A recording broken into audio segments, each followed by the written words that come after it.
Greetings, Internet! I'm Ken from the Computer Clan here today to demo a new update to the Windows 10 Technical Preview. This is the January Technical Preview, build 9926. So, this will be a lot of fun, and at the end of the video we will also have an exclusive preview for our upcoming show, Ken's Cinema of Shenanigans, so stay tuned for that. Alright, let's jump right in. As you can see, a little bit of the interface is different. The taskbar looks a little bit different, there's some new icons down here, and yes, the new Start menu. Hey, that looks great.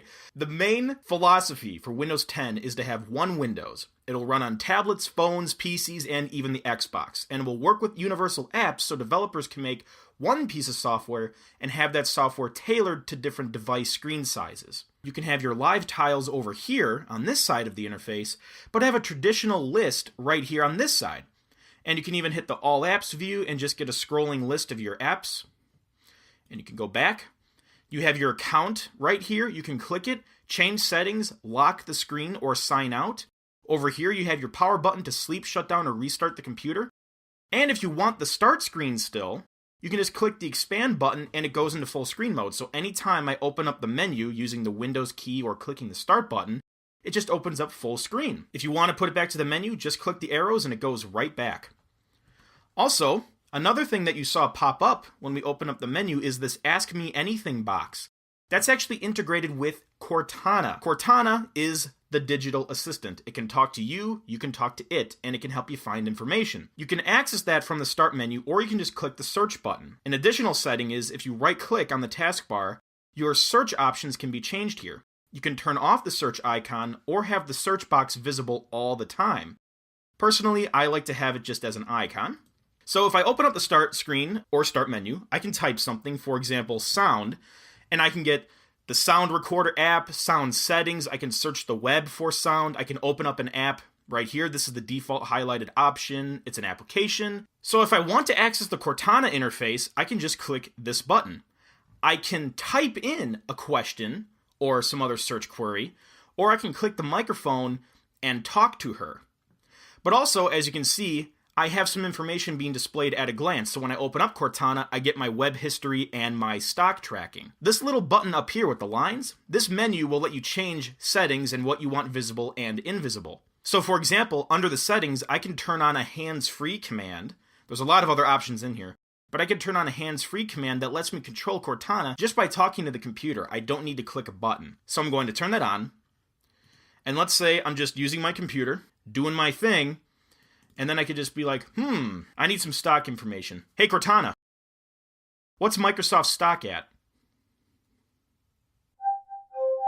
Microsoft closed up 0.11% today at 47.18. So there you go. Again, you can click the mic to talk to her, you can type in a command, or just say, hey, Cortana, tell me a joke. Why do sharks live in salt water? Because pepper water makes them sneeze. So the voice sounds pretty good. It uses some nice inflections and everything, so it's really great. What do you think about Siri? I think it's cool that she's out there trying to make people's lives a little easier. See, there's no hard feelings here. That's just great. Okay, now I would like to demo Continuum. It's a feature that helps keep the system seamlessly operating between different types of input and screen sizes. So, let's open up a few apps here. So I'm working with the Explorer. Maybe I'm changing some settings in the new Settings app. And as you can see, all these apps will run in a window. These windows are responsive. If the window is small, there's a list generated. If the window is bigger, there's icons that are generated. So as you can see, all of these apps run in Windows and I can drag them around and do what I want. And I can also use that new Task View button so I can just get an easy glance at all of the open windows, and I can even add a desktop if I want to switch between desktops. And this works great for multitasking on a typical PC setup. But if you're on a tablet and you want to use touch, this interface isn't always optimal. So when you detach your mouse and keyboard, the system will ask you if you want to enter tablet mode. But there's also a manual switch for it. Since I'm not using a tablet, I will use that. This little button here opens up the Action Center, which also displays notifications, which is really handy. But on the bottom here, there's actually another new feature that lets you easily turn on and off settings and change settings. And one of these settings is tablet mode, Once I enter tablet mode, everything is entered into full screen, and it's more optimal for touch. Even when I open up the start menu, it now opens it up in full screen mode. So if I'm using this on a Surface, for example, it's much easier to touch with the interface because I don't have a keyboard and mouse detected. And let's say I'm done with that now. I can now turn off the tablet mode, and everything is restored to a window. Before I get into some other apps, I'm sure people are going to ask about Project Spartan, which is Microsoft's new web browser. That software is currently not in this build. It will have a new interface compared to Internet Explorer. It will have a new rendering engine. It'll have a reader mode, a note-taking mode, built-in PDF support, integration with Cortana, and more. As of right now, I can't demo that, but that is to come in the future. Alright, so let's take a look at that Settings app now, because one of the more confusing things about Windows 8 was the difference between the Control Panel and the Settings app. Well, Microsoft is going to be moving to just using the Settings app. Now, currently, I have noticed there still is a Control Panel hidden in the system. For example, if I go to Personalize here, I still get the classic Control Panel. I'm not sure if that will be in the final build, though.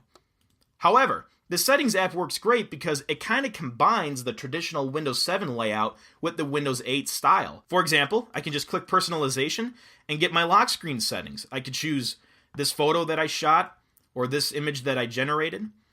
I like art. I like making things. So maybe I want to personalize my interface and use something that I made, or I can use one of the built-in images. That one's pretty neat too. So let's say I use this one. Now when I lock the system, I have that new image. It's really simple. Windows 10 is going to be a pretty big update for gamers. The Xbox app has some great new features, including the ability to have a game DVR mode. So while you're playing a game, the system can let you actually record your last 30 seconds of gameplay using the DVR feature, and then you can share it with your friends and enemies. And you can even stream Xbox games to your PC or tablet. So if they're console only, you can actually still play those games on your PC with Windows 10. And I want to mention that DVR mode is not Xbox games only. In fact, during the demo that Microsoft gave, they showed a game running from Steam that could be recorded with the DVR mode. So the system is still compatible with other game distribution platforms. In terms of gaming technology, DirectX 12 is going to be a huge update for developers. And overall, it can offer CPU performance that's up to 50% faster on average, and it's really great with power efficiency. DirectX 12 will allow games to run at up to half the power consumption, and that is huge for laptops and specifically tablets. So those are great changes with DirectX 12. Another new app that Microsoft is including is a new Photos application. So let's take a look. Let's dive right in. This is the Photos app. So I have some photos in here. It's a really nice interface just to scroll through. I can have albums and folders. These features aren't available yet, but there's going to be automatic album creation. There's automatic photo enhancing on import. It can even automatically group duplicate photos and bursts. And the auto syncing is all integrated with OneDrive. All of these features aren't functional yet, but they will be in here in a future build. I can even change settings right from here. Again, this interface looks pretty consistent with what we've seen earlier. And I can even collapse the sidebar if I want to and just have some simple icons. I can go to a photo if I want. Let's say, where's a good photo that I shot? This milkweed one is pretty awesome. And I can share right from this button. I have edit controls. And I can even use this menu to get some quick shortcuts like set as lock screen, print, or file information, so I can get some metadata about the photograph. So that's a quick look at the new Photos application in Windows 10. There's a lot more to come with this. So those are some of the bigger parts of Windows 10. So now let's take a look at some of the smaller details that I know people will care about. As you may have noticed, there are some new animations. For example, when I open a window or close a window, you can see there's a little bit of a scaling and a fade effect going on there. There's also a new animation for minimizing. As you can see, it's a little bit different from the last version. There's even a new animation for maximizing. It kind of just zooms itself. And you can also see the close, maximize, and minimize buttons look a bit bigger. And the window borders are extremely thin now. It looks like it's only like a pixel or two right there, so that's really nice. But it's still easy to grab onto the border. You also probably noticed that there's these new icons here. So for pictures, videos, a lot of the icons have changed. Not all of them are updated. As you can see, the recycle bin hasn't been updated. But they're trying to unify the modern UI with the typical desktop interface to kind of make the color schemes, the design, and aesthetics just look more consistent with each other. Even though there was that Photos app that I showed you, the typical photo viewer is still in this build at least, so I can go to Open With and open with Photos like I was doing before. There's also media players still included with Windows 10, so I can open a video file with the typical Videos app or Windows Media Player. So this Videos app works as a video player, but it still has a complete search engine built in for downloading and purchasing content. So if I want to look up a movie, for example, I can just search it and get my results. But if I want to use just a typical media player, I can still go to Open With and choose Windows Media Player. Another part of the interface you may have noticed is this full screen button. It is different than the Restore and Maximize button. If I click the full screen button, it actually takes the application full screen without the taskbar and without the title bar. If I go to the top of the interface, I still can get my little bar up here. I have my menu, so I can get other options right here. But I can still exit full screen mode, minimize, or close. So if I click that, it just brings it back into a window. Another thing you will note throughout the system is that the current apps, and new apps of course, kind of adopt a new interface that is still rather dynamic. You'll see this across a lot of the applications, like what we showed in the Photos app. The store also has some UI changes. This is currently a beta piece of software, but pretty much this whole thing is beta right now. So there's a lot to explore with the updated interfaces within the apps that are included with Windows 10. So that's a quick look at Windows 10. There's a lot more to come up with the build conference, I believe is going to be later in 2015, maybe in the middle of the year. So we'll have a lot more to show at that time. And we'll be able to demo Project Spartan once that software is in a new build. Windows 10 will be a free upgrade to Windows 7 and Windows 8.1 users as long as you upgrade within the first year and as long as your computer is compatible with the system. So that is very nice. Microsoft is really trying to get people to upgrade, and I think this is a good idea.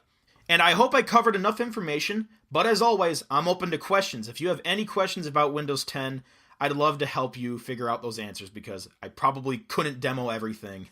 There's probably a lot more to explore, but if you're curious, just let me know, and I'll try to fix that curiosity. All right, well, thank you for tuning into this demo, and I will see you in the not-too-distant future. Hey, it's an exciting time at the Computer Clan right now because we're gearing up to launch our new comedy series, Ken's Cinema of Shenanigans. If you want to have some good fun, good laughs, make fun of movies, or maybe just reminisce of the hit classic Mystery Science Theater 3000, well then this is the show for you, no doubt. It's launching on January 29th on our YouTube channel, and we cannot wait to share it with you and see what you have to say about it. So check it out. What have you got to lose? Alright, peace out. La la la, we'll try to keep his sanity with the help of his robot. So for example, under settings, I can have Cortana call me by my own name. Or I can have Cortana respond to me when I say, hey Cortana, so I don't need to click a button. See that? Oh, now it's, oh, when I click a button, oh, stop. That's pretty funny. But hey, it works. I'll demonstrate that right now.